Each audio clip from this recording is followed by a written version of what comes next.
Assalamualaikum warahmatullahi wabarakatuh. Hanya berselang 20 tahun setelah Nabi Muhammad SAW wafat, umat Islam tiba di Uighur, Xinjiang perbatasan Cina, yang berjarak kurang lebih 3000 km dari Mekah, Arab Saudi. Kaisar Cina saat itu, Kaisar Tang, menawarkan perdamaian dengan diterimanya utusan sahabat Nabi Muhammad SAW, Sa'ad bin Abi Waqqas radhiyallahu an, di pusat kerajaan Cina. Uighur bergabung ke dalam Daulah Islamiyah di masa kekhalifahan Utsman bin Affan radhiyallahu an. Dari Uighur inilah teknologi kertas berpindah dari Cina ke negeri-negeri Muslim, sehingga dimulailah penyusunan Mushaf Quran Utsmani. Selama lebih dari 1400 tahun atau 14 abad, Uighur tetap menjadi negeri Muslim, walaupun pernah dikuasai Mongol di abad ke-13 Masehi. Bahkan di era imperialis Eropa menjajah Cina, para jagoan bela diri kungfu Uighur ikut terlibat dalam perlawanan mengusir penjajah Eropa. Salah satunya dalam tragedi The Boxer, di mana banyak jagoan kungfu Uighur menghabisi tentara gabungan Inggris Eropa di kota-kota Cina pada tahun 1900-an. Ketika tokoh komunis mau terusir dari kota-kota Cina pada tahun 1940-an, ia lari ke Xinjiang menumpang hidup di wilayah Uighur. Kini pemerintah komunis berbalik menghabisi semua simbol Islam dari negeri yang tersisa Islamnya di Cina. Sebab semua sejarah Islam di Cina sudah banyak dihapus, yang membuat kita akhirnya tidak paham kalau Wong Fei-hung itu seorang Muslim. Wong Fei-hung adalah seorang ulama, ahli pengobatan, dan ahli bela diri legendaris yang namanya ditetapkan sebagai pahlawan nasional Cina oleh pemerintah Cina. Namun, pemerintah Cina sering berupaya mengubur jati diri Wong Fei-hung sebagai seorang Muslim demi menjaga supremasi kekuasaan komunis di Cina. Menurut sejarah, Wong Fei-hung dilahirkan pada tahun 1847 di Guangdong dari keluarga Muslim yang taat. Nama Fei dari Wong Fei-hung merupakan dialek Canton untuk menyebut nama Arab Faiz, sementara nama Hung juga merupakan dialek Canton yang menyebut nama Arab Hussein. Jadi, apabila dibahasa Arabkan, namanya menjadi Faisal Hussein Wong. Ayahnya, Wong Kai-ying, adalah seorang ulama dan tabib ahli pengobatan tradisional serta ahli bela diri tradisional Tiongkok. Ayahnya memiliki sebuah klinik pengobatan bernama Pao Chilan di Cantong, ibu kota Guangdong. Wong Kai-ying merupakan ulama yang menguasai ilmu wushu tingkat tinggi. Ketinggian ilmu bela diri Wong Kai-ying membuatnya dikenal sebagai salah satu dari 10 macan Guangdong.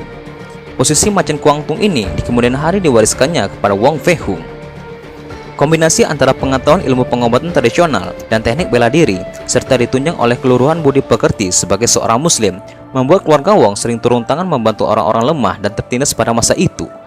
Dengan dasar kesejahteraan itulah, akhirnya masyarakat Guangdong sangat menghormati dan mengidolakan keluarga Wong.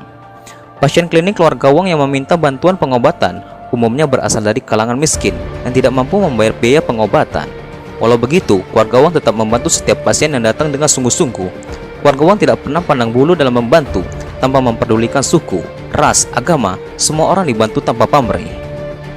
Wong Fei-hung mulai mengasah bakat bela dirinya sejak berguru pada Lu Ah Choi yang juga pernah menjadi guru ayahnya. Lu Ah Choi inilah yang kemudian mengajarinya dasar-dasar jurus Hunggar yang membuat Wong Fei-hung sukses melahirkan jurus tendangan tanpa bayangan yang legendaris itu. Setelah berguru kepada Lu Ah Choi, kemudian Wong Fei-hung berguru kepada ayahnya sendiri hingga pada awal usia 20 tahunan. Ia telah menjadi ahli pengobatan dan bela diri terkemuka. Bahkan ia berhasil mengembangkannya menjadi lebih maju. Kemampuan bela dirinya semakin sulit ditandingi ketika ia berhasil membuat jurus baru yang sangat taktis namun efisien yang dinamakan jurus cakar macan dan jurus 9 pukulan khusus. Selain dengan tangan kosong, Wong Fei-hung juga mahir menggunakan berbagai macam senjata. Masyarakat kanton pernah menyaksikan langsung dengan mata kepala mereka bagaimana Wong seorang diri hanya dengan memegang tongkat berhasil mengajar lebih dari 30 jagoan pelabuhan yang berbadan kekar dan kejam di kantong yang mengeroyoknya lantaran ia membela rakyat miskin yang mereka peras. Dalam kehidupan keluarganya, Allah banyak mengujinya dengan berbagai cobaan. Seorang anaknya terbunuh dalam suatu insiden perkelahian dengan mafia kanton. Wong Fei-hung 3 kali menikah karena istri-istrinya meninggal dalam usia pendek. Setelah istri ketiganya wafat, Wong Fei-hung memutuskan untuk hidup sendiri sampai kemudian ia bertemu dengan Mok Guilan. Mok Guilan adalah seorang perempuan muda yang kebetulan juga ahli bela diri. Mok kemudian menjadi pasangan hidupnya hingga akhir hayat. Mok Guilan turut mengajar bela diri pada kelas khusus perempuan di perguruan suaminya. Pada tahun 1924, Wong Fei-hung meninggal dunia dalam usia 77 tahun. Masyarakat Cina, khususnya di Guangdong dan Canton, mengenalnya sebagai pahlawan pembela kaum mustad'afin yang tidak pernah gentar membela kehormatan mereka. Siapapun dan berapapun jumlah orang yang menindas orang miskin, akan dilawannya dengan segenap kekuatan dan keberanian yang ia miliki. Wong Fei Hung wafat dengan meninggalkan nama harum yang membuatnya dikenal sebagai manusia yang hidup mulia.